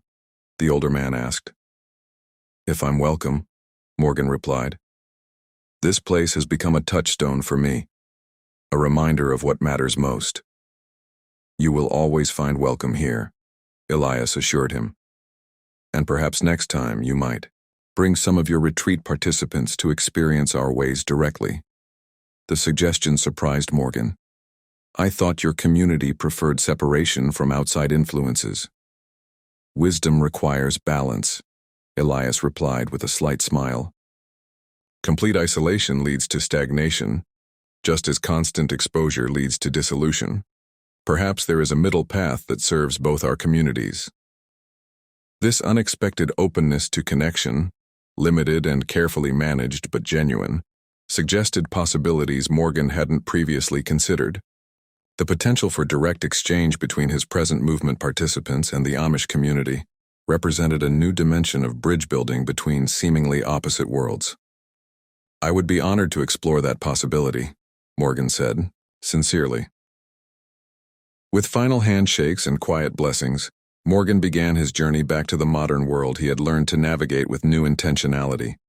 As the Amish farm receded in his rearview mirror, he felt not the sadness of departure but the satisfaction of completion. A circle closed, a foundation strengthened, a path forward confirmed.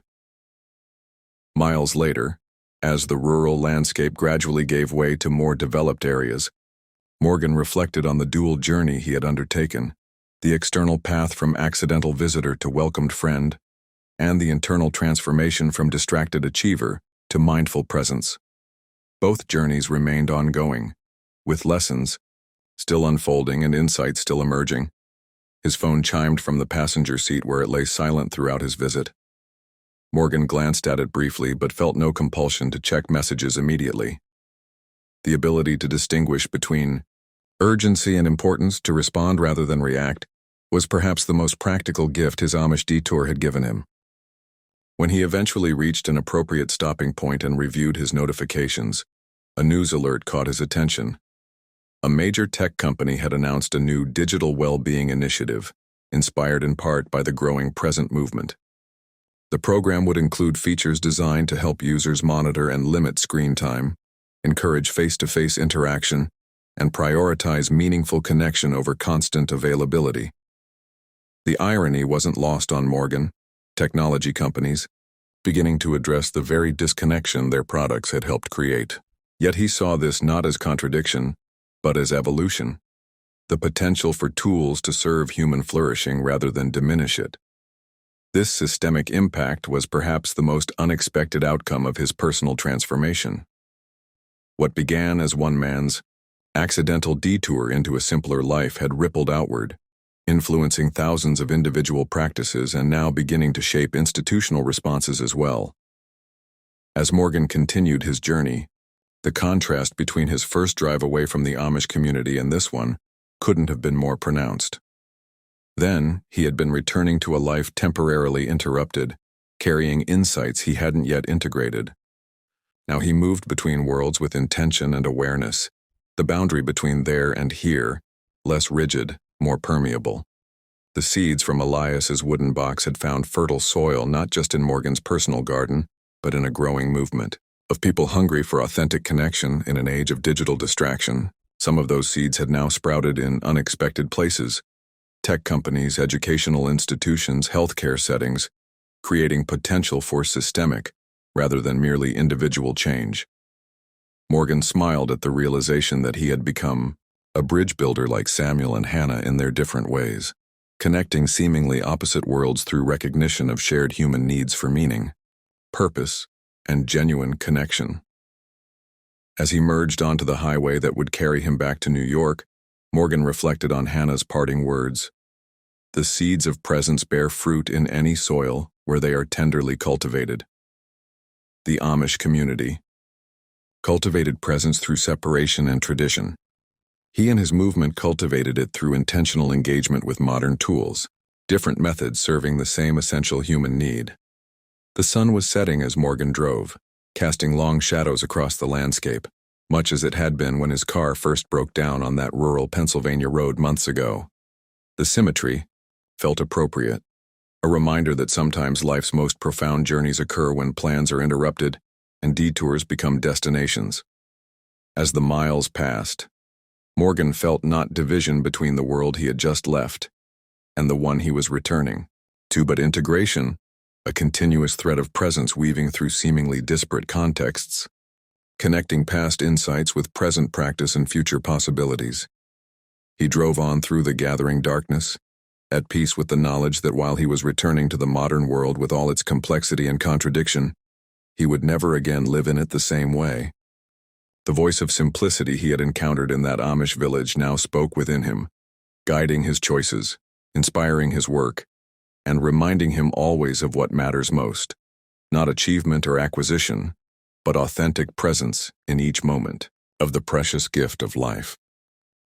Up next, we have 2 more incredible stories that are waiting for you. Just click the image you want to watch, and it will take you there. If you enjoyed this video, make sure to subscribe. It would mean a lot.